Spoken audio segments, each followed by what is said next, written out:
बिस्मिल्लाहिर्रहमानिर्रहीम अस्सलाम वालेकुम रहमतुल्लाहि वबरकातुहू। दोस्तों काफ़ी ਜਿਹੜਾ ਲੋਕ ਪਰੇਸ਼ਾਨ ਰਹਿੰਦੇ ਨੇ ਇਸ ਚੀਜ਼ ਵੱਲੋਂ ਕਿ ਮੇਰਾ ਮੁਰਗਾ ਜਿਹੜਾ ਵਾ ਕਾफ़ी ਪੁਰਾਣਾ ਬੁਖਾਰ ਦਾ ਸ਼ਿਕਾਰ ਹੈ ਔਰ ਉਸ ਦੇ ਉੱਤੇ ਮੁxtਲਿਫ ਮੈਡੀਸਨ ਔਰ ਅਦਵਿयात ਇਸਤੇਮਾਲ ਕਰ ਲਈਆਂ, ਜਿਸ ਤਰ੍ਹਾਂ ਕਿ ਕਾਲਪੋਲ ਹੋ ਗਿਆ, ਬਰੂਫਨ ਹੋ ਗਿਆ, ਮੁxtਲਿਫ ਸਿਰਪ ਜਿਹੜੇ ਇਸਤੇਮਾਲ ਮੁxtਲਿਫ ਅਦਵਿयात ਇਸਤੇਮਾਲ ਕਰ ਲਈਆਂ, ਸਿਰਪ ਇਸਤੇਮਾਲ ਕਰ ਲਏ, ਟੈਬਲੇਟ ਇਸਤੇਮਾਲ ਕਰ ਲਏ, मतलब हर तरह का छोटे लैवल के उत्ते लो पोटेंसी के मेडिसिन इस्तेमाल कर लिया, लेकिन बुखार जिहड़ा वा वो जान नहीं छड्ड रहा परिंदे दी, और परिंदे दा ओहदे नाल निढाल हो रहा वा, दिन ब दिन कमजोरी वाल जा रहा वा। हुण उसका की करना चाहिए वा ऐसा ट्रीटमेंट कि उसका जिहड़ा वा बुखार है वो हमेशा लिए जान छड्ड जाए। ਉਹਦੇ ਲਈ ਜਿਹੜੀ चीज़ असी इस्तेमाल करते हैं और बेहतरीन रिजल्ट दी हामल है, वही चीज़ तुहाडे दोस्तों के नाल शेयर की जाएगी। और वह इंजैक्शन है ऑक्सीडेल इंजैक्शन है, और ये इंसानों के इस्तेमाल लई है, और ये वेन का इंजैक्शन है।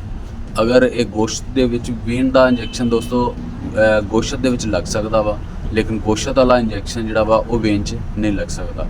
ये एक जनरल नॉलेज की गल है, ये भी इलम मालूमात होनी चाहिए। और इस दे नाल डैक्सा ये दोनों ही मिक्स करके लगाने हैं, ये सीने के गोश्त च लगाना वा, और एक ही इंजैक्शन काफ़ी है। एक ही इंजैक्शन तुहानूं मुर्गे नूं तुहाडे नूं रिकवरी दे देगा, और इंशाल्लाह उसका बुखार बिल्कुल क्लीयर हो जाएगा।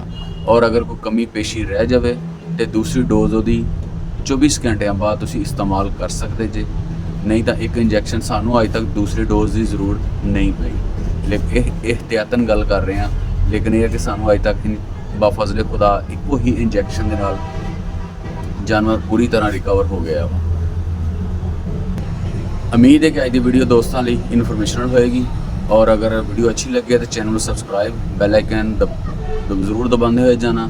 और अगर किसी का कोई सवाल या कोई भी किसी किस्म का कोई टॉपिक होवे किसी कुछ तो वो अपना कमेंट दे विच।